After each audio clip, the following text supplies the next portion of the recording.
Hey everyone, Liz here. How are you doing today? I hope you're doing super fine. I am. Today I want to talk about, my point is, you could see from the title is clutter, your broken shit and your clutter can really affect your manifestations. Now, to get started, there's no judgment here. I've got work to do myself. I have a closet upstairs and part of my garage, which is a little bit of a hot mess. And I'll say there are seasons in life when you can't take care of all your stuff. Elder care, taking care of young children, when you're dealing with your own illness or emotional stuff. There are seasons in life for sure. Like I have a young friend who has twin toddler boys. She's not cleaning out closets right now. She's chasing boys and keeping them safe, keeping them alive till they're teenagers.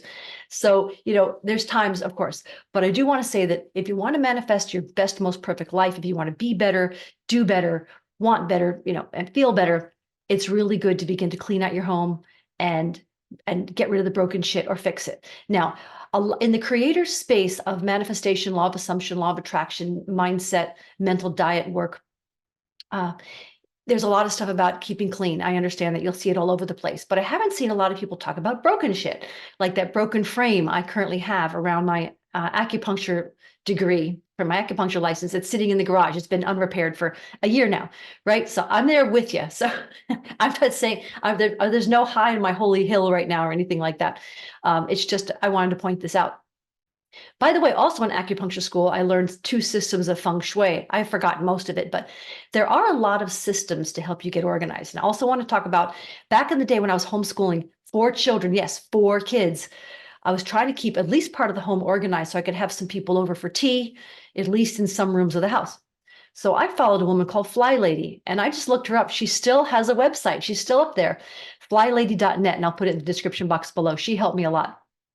And I'll also tell you something my grandmother gave me some advice about too. Let's talk about the broken stuff first. So you can sign off if you already know about organizing. Yeah, I know about the dust bunnies and the food trays and the crap under my bed. I don't want to deal with it right now. You can turn off the video. So, broken stuff. Imagine, what does broken stuff say about you? And I say this gently and for myself as well. Uh, as within, so without, and as without, so within. Your outside world, as I keep saying to you, your outside world is a read receipt of your yesterday, your last week, your last year. So what is broken, or what is it that you're accepting in life that's not so great? You're accepting a broken something about your own life. You're accepting less than. You're not accepting your highest value of what you deserve. You deserve a whole new something, or to get rid of the broken something, or to repair the broken whatever it is. Broken things imply that you don't accept yourself, right? You don't accept something about yourself. There's something going on. So I would just recommend that when you fix the broken stuff, get rid of it or repair it, like I have to do right now too. It allows better things to come into your life, and it, like cleaning up clutter, it begins to allow you to have really good things. I have found. I remember how I used to drive a Dodge Charger. It was a 2007 Dodge Charger. It was plumb crazy. It was I forget the name. It was a Daytona. It had a stock number of 1408. I remember they only made 1,500 of them. And I had really old tires, bald tires, and I needed to have it detailed, and I needed a new battery. I forget what else, but I remember deciding to take care of my little baby car, and I fixed her up.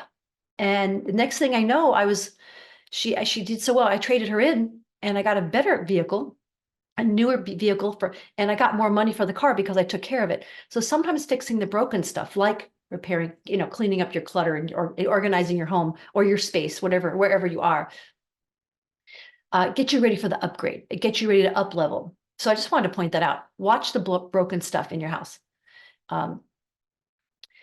So Fly Lady, let's get to the organizing your home. Now, I do recognize that, again, there are seasons in life where, like, I remember when I got divorced, I let my husband stay in the house. Crazy, but I did. And I rented rooms in my girlfriend's houses. So I went from a 2,000 square foot home to a bedroom. And, it wasn't ideal, but I was getting away and getting divorced, and it felt better. But I needed to even make that one little bedroom, it's like 8 by 10 room, as nice as possible. I wanted to keep it as neat and clean as possible, organize stuff, threw stuff out, gave stuff away, sold stuff. It was super important for me to keep that one little room, even though it wasn't ideal. And I knew I was going to upgrade. At some point, I got a 2-bedroom apartment. Then I moved down to Fort Bragg, and then I did this and this and lived different places, and always tried to keep it neat and beautiful for me. when you walk around your space, I mean, so I'm saying, I know that there could be a season where you're not where you want to be, or you're living with people that are cluttered and messy.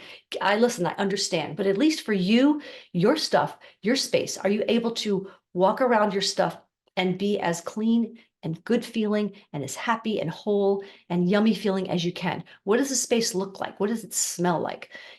Can you at least do the best you can? I'm telling you, whomever you talk to, the universe, spirit, God, source, if you work on your stuff, you get ready for the upgrade. Source sees that you're living in an unwelcome environment, or an environment that's yucky or messy, or you're living with certain people or taking care of an elder or your kids, and it's very chaotic at this moment. You'll be ready for the upgrade. Like, you don't need to settle. You can at least clean up your side of the bedroom, right? I remember I was almost engaged to a guy back in the day, and he was such a clutter bug. He was a tennis player, and he would throw his sweaty clothes. He was a big guy. Throw his sweaty clothes in a pile, his hot, sweaty clothes pile. I didn't want to go near it, but I just kept my half of the room really gorgeous, and I was quite happy. I go to my half. I had picked up my socks. Sometimes I picked up his shit too, but I just kept my half of the room nice. And I also had another room in the house where I could meditate and have my little crystals and stuff like that, and have some sanity. Whatever, if his side of the room got too messy. So, we do what we can, right? We do what we can. So I understand all the challenges. I understand. But look, think of the broken things in your life, and think of your clutter, and think about, is it saying something inside, right? And again, no judgment here. So what is it saying inside? Is it cluttered inside? Is it disorganized inside? Again, as within, so without, as without, so within. I have a friend who would love to run and start an organizing business, and we talk about this all the time. It's like walking a labyrinth. When you have your outside as much as you're able, your room, your space, your car, your yard, when you have it organized so you can walk around it and be as happy as you can be, or be as blissed out as possible today, you get ready for the upgrade, and it helps your inside. So an ordered space orders your mind, and an ordered mind has ordered space. And again, if you're not organized, again, I don't care. No judgment here. I've been disorganized. I'm just want to drop a seed today. You can kind of go, what Fly Lady would say to do is just work on a hot spot. She would say back in the day, probably still today, she says, your house didn't get messy in a day, and it's not going to get cleaned up in a day. Set a timer for 20 minutes and do something. One drawer, one shelf in one closet, one countertop, one table, one bed, just do something. Set a timer for 20 minutes. And then often I would do that and then end up doing it for an hour if I could, because I started to have so much fun doing it. But, it didn't get messy in a day. It's not going to get undone in a day. This also, by the way, is why I don't want to have a crafting room, and I don't want to do like an Etsy business, because I don't want to store boxes and stuff. For me, that's too much clutter. So I do recommend, if you're a crafter or have some hobby where you have a lot of stuff, a lot of shit in a room, I'm saying shit a lot today, try to keep it super organized. Every skein of yarn should be organized and put in a space, and that'll make you feel better. Again, there's no shoulds here. I'm just saying, I'm just dropping a seed today. If it resonates with you, by all means, set a timer for 10 minutes today and just clean up something. When you order your space, you order your mind. And like I said, when you clean up something, Fly Lady used to also say, every item in your home should be able to be put away. Every item should have a space. It should be able to be put away, or given away, or thrown away, or sold. Everything in your house should have a space. Every house plant, every pen, every trinket, every piece of stuff you have, like even the little twisty things, like that I just found on my desk today. Even the little hibachi sticks, should have a space to go. And again, I have a hot spot over here right now that I'm going to clean up later today, for sure. My grandmother used to say, work on one room every week, and then work on it for a week, as much as you can get done in it, and then go to the next room. I also like that idea. So the idea being, after a week, every day, I did it with my kitchen this summer. Every day was 2 drawers, a closet, the pantry. I cleaned out the freezer. But then when I was done with that, like on the Thursday and the Friday, I actually painted a wall, an accent wall. I hung a new picture.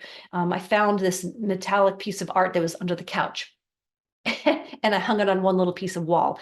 So in other words, after you get it organized, if you're still in that week, or the next week you hit that room, you can paint a wall, you can change the curtains. I remember I was doing my living room, and then I had the opportunity to put a new curtain rod in up higher, like I wanted, and new curtains, stuff like that. So every room, if that works for you, could try that too. Again, I'm not telling you what to do. If you're a grown person, you probably know how to organize. I just wanted to bring up the broken stuff. And it's also super great. Like, You can make your home a sacred space, a sacred labyrinth, if you will. So when you walk through every room, you're happy. It smells good to you. You keep it clean and tidy. And then when you are pretty clean, it is easier to keep clean and it's more fun to kind of go, oh yeah, I have a clean table, but I have this one thing out of place. And it's just easy to get started. And then you could do personal like affirmation work. Like, I love my home. It's beautiful. It's gorgeous. It's clean. It's tidy. You can do work like, do affirmation work to work on your own soul. The cleaning up will help your soul and it'll help order yourself, order your insights, but you can also do affirmation work and stuff like that. Again, I've talked enough. You know about organizing. I think you already know probably that organizing is great for your soul, but it sure is. And so this, every video I make, by the way, is for me. I also, Source is also working on me with every video I'm inspired to make. So I hope this helps. Leave in the comments below if this inspires you to get rid of that broken thing or repair the picture frame or whatever. Talk to you soon. Take care. Bye-bye.